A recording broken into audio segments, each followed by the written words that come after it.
एक वन है जिसमें जाकर महाराज मनु ने भगवान श्री राम का दर्शन किया और श्री राम ने उन्हें पुत्र रूप में आने का वरदान दिया। दूसरा वन है जिसमें प्रताप भानु गए, वहाँ कपट मुनि से उनकी भेंट हो गई।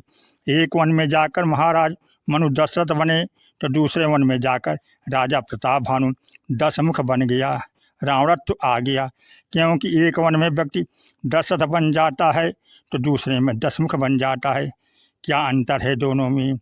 हमारे अंतःकरण में यह प्रश्न जरूर आता है कि दोनों ही धर्मात्मा हैं, पर कौन सा वन है जहाँ जाकर ईश्वर की प्राप्ति होती है, दशरथ बनने का वरदान मिलता है, और वह वन कौन सा है जहाँ जाकर इतना बड़ा धर्मात्मा प्रताप भानु, जिसका प्रताप सूर्य के समान चारों ओर था, वह निशाचर बन गया। बड़े महत्व की कथा है। वो स्वामी जंग संकेत करते हुए कहते हैं कि प्रताप भानु सबसे पहले वह किस देश का राजा का पुत्र है, इसका वर्णन करते हुए आया है कि विश्व विदित एक कैकेयी देशु सत्य केतु तह बसई नरेशु। एक राज्य है जो कैकेयी देश के नाम से जाना जाता है और महाराज मनु के राज्य का केंद्र अवध है। कैकेयी देश कहाँ है और अवध कहाँ है? कैकेयी वर्तमान में काबुल कंधार है। कैकेयी देश को हम लोग नहीं भूल सकते। महाराज दशरथ की 3 रानियाँ में सर्वाधिक प्रिय रानी कैकेयी नरेश की ही पुत्री है।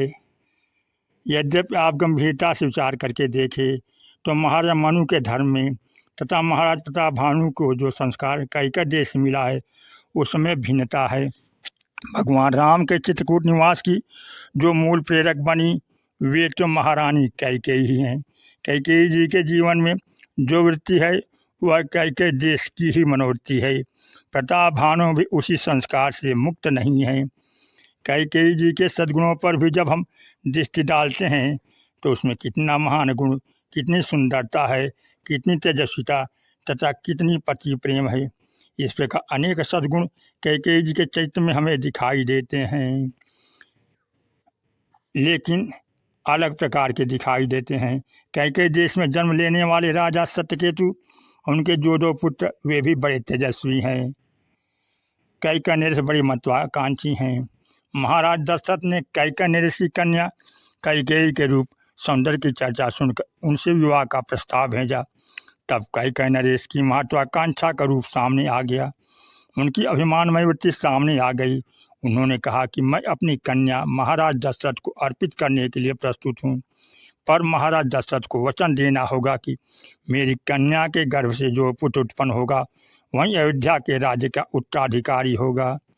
सूर्यवंश की परंपरा थी कि ज्येष्ठ पुत्र ही राज्य का उत्तराधिकारी होता, किंतु महत्वाकांक्षी कैकेयी नरेश का आग्रह था कि कोई भी परंपरा क्यों न हो, पर अगर महाराज मेरी पुत्री से विवाह करना चाहते हैं तो उन्हें यह वचन देना होगा। महाराज श्री दशरथ ने भी अपने आप को भुलावा दिया। उन्होंने सोचा कि कौशल्या जी के गर्भ से तो कोई पुत्र हुआ नहीं है, यदि कैकेयी के गर्भ से पुत्र होगा तो फिर क्या हानि है।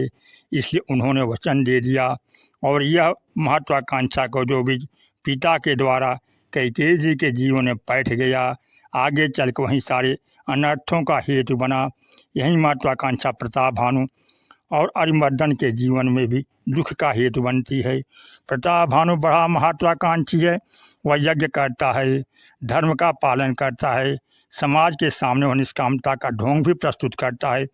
ऋषि मुनियों ने जब उसे पूछा आप यज्ञ किस उद्देश्य से कर रहे हैं, तो प्रताप भानु ने कहा कि हमारे ये सारे कर्म ईश्वर के लिए अर्पित है, हमारी कोई आकांक्षा नहीं है।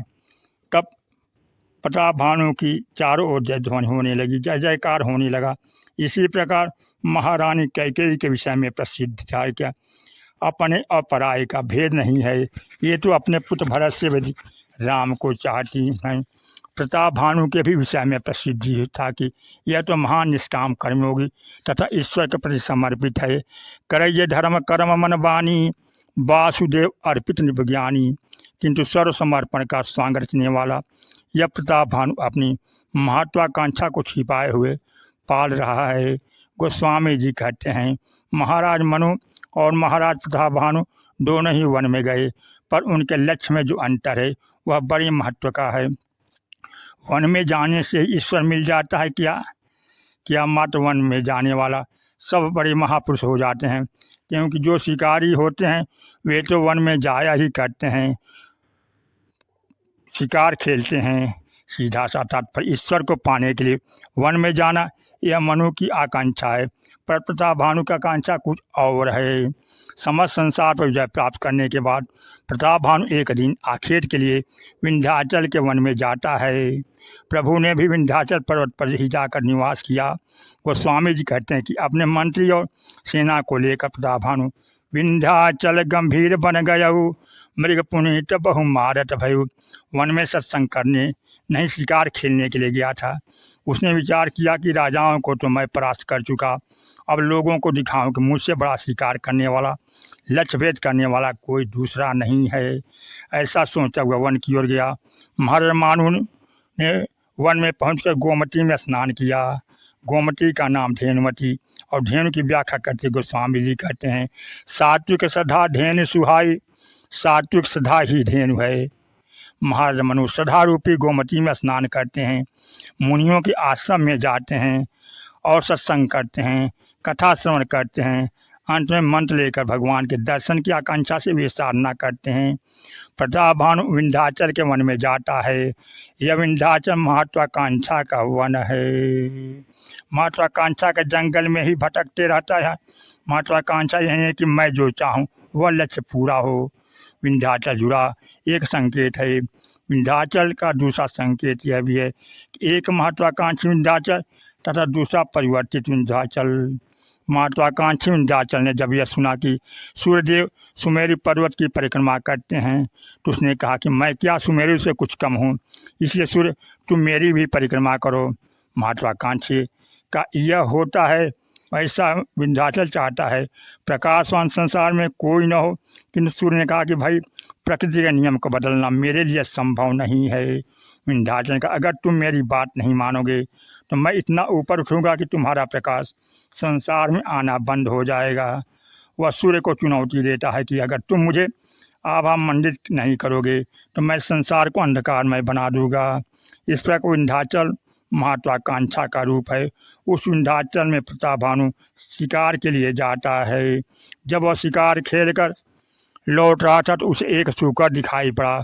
विनय पत्रिका में गोस्वामी जी कहते हैं संसार कांतार अति घोर गंभीर बना, गण तरु कर्म संकुल मुरारी। कर्म का संसार में लगा हुआ है। उसके साथ साथ यह सूकर भी महत्वाकांक्षा के वन में रहता है। सूकर कौन सा है? गोस्वामी जी कहते हैं लोभ सूकर रूप, लोभ ही सूकर है। प्रतापभानु महत्वाकांक्षा के वन में लोभ के सूकर के पीछे भागा और जैसा लक्ष्य लेकर चला वैसे मुनि जी मिल गए, कपटी मुनि। तुलसीदास जी लिखते हैं लोभ के इच्छा दम्भ बल, काम के केवल नारी, क्रोध के परुष वचन बलो, मुनिवर कहीं विचारी। काम का नारी का सौंदर्य आकर्षण होता है, क्रोध के व्यक्ति वाणी की कठोरता में होती है, किंतु लोभ में दो वृत्तियाँ होती हैं, एक तो इच्छा, दूसरा दंभ। इच्छा भरी हुई है ऊपर से दिखाने के लिए कि मैं सात्विक हूँ, लेकिन अंदर से दंभ है कि मेरे जैसा कोई न होवे। यह लोभी की इच्छा है। वन में प्रतापभानु को कपट मुनि मिल गए। कपट और दंभ इसलिए इन दोनों का मिलन हुआ। जिस प्रतापभानु ने यज्ञों में यह सिद्ध किया था कि मैं निष्काम हूँ, मुझ में समर्पण है, वह कपट मुनि के सामने एक सर्वथा भिन्न रूप में दिखाई दिया। कपट मुनि वह राजा है जिसका राजा प्रतापभानु ने छीन लिया है। प्रतापभानु से पहचानता नहीं था और जब भेंट हुई तो दोनों के बीच हाथी स्वान लेवा देई, कुत्ता देकर हाथी लेना की बात आ गई। प्रतापभानु ने कपट मुनि से पूछ लिया आपका नाम? उसने कहा एक तनु। इसका अर्थ है, कपट मुनि बोला आदि सृष्टि उपजी जब ही तब उत्पत्ति भई मोरी। जब सृष्टि का प्रारंभ हुआ तभी मेरा जन्म हुआ और तब से लेकर आज तक मैं एक रूप हूँ। राजा प्रभावित हो गया। एक तनु ने पूछ दिया राजन आप मेरे पास आए हैं, मुझे लगता है आपको कुछ देना ही चाहिए, क्या आपको कुछ चाहिए? वहीं दम्भ की भाषा। राजा कहते हैं महाराज सत्य बात है कि चार पदार्थ कर तलमोरी, वैसे तो अर्थ धर्म काम तथा मोक्ष चारों मैंने पा लिए हैं, किंतु फिर भी मैं आपसे मांगूंगा। भला महात्मा ने मांगने के लिए कहा, और यदि इसे मैं टालूं तो यह अच्छा नहीं लगेगा। सोचिए, दम्भ ने क्या बढ़िया तर्क दिया।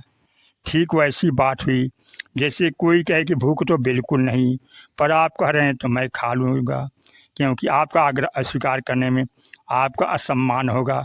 प्रताप भानु एक और तो दावा यह किया कि अर्थ धर्म काम मोक्ष इन चारों को पा चुका हूँ, और दूसरे को कहता है कि आप यदि प्रसन्न हैं तो फिर यह दे दीजिए, और मांग भी ऐसी वैसी नहीं है। प्रताप भानु की मांग क्या है? जरा मरण दुख रही तनु समर्जित जन को एक छत्र पुहीन मही राज कल्प सत हो। महाराज, न मैं बूढ़ा हूँ न मरूं, 100 कल्प तक मेरा राज्य हो और युद्ध में कोई मुझे हरा न सके।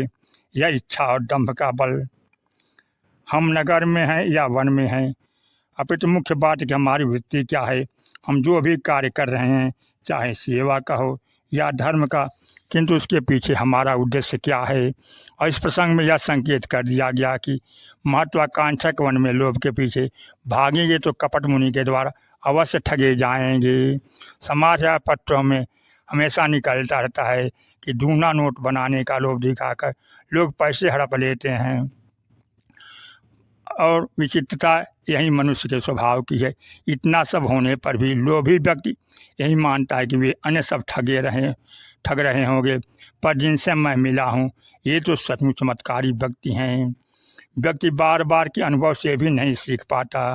प्रताप भानु के समान यदि हम दंभ का आश्रय लेंगे तो लोभ के सूकर के पीछे भटकते हुए अंत में निशाचर कोई दिशा में चले जाएंगे, रावणत्व की प्राप्ति होगी। यदि वन यात्रा में ईश्वर को पाने का लक्ष्य है तो जिस तरह से तपस्या, साधना और पवित्रता के द्वारा महाराज मनु, महाराज दशरथ बनकर धन्य होते हैं, उसी प्रकार से प्रत्येक व्यक्ति भी अपने परम आराध्य को प्राप्त करके जीवन में कृतज्ञता का अनुभव कर सकता है। यही वन यात्रा सार्थक है। जा सुनाम भव भेषज हरण घोर त्रैशूल, सो कृपाल मोहितो पर सदा रहूं अनुकूल।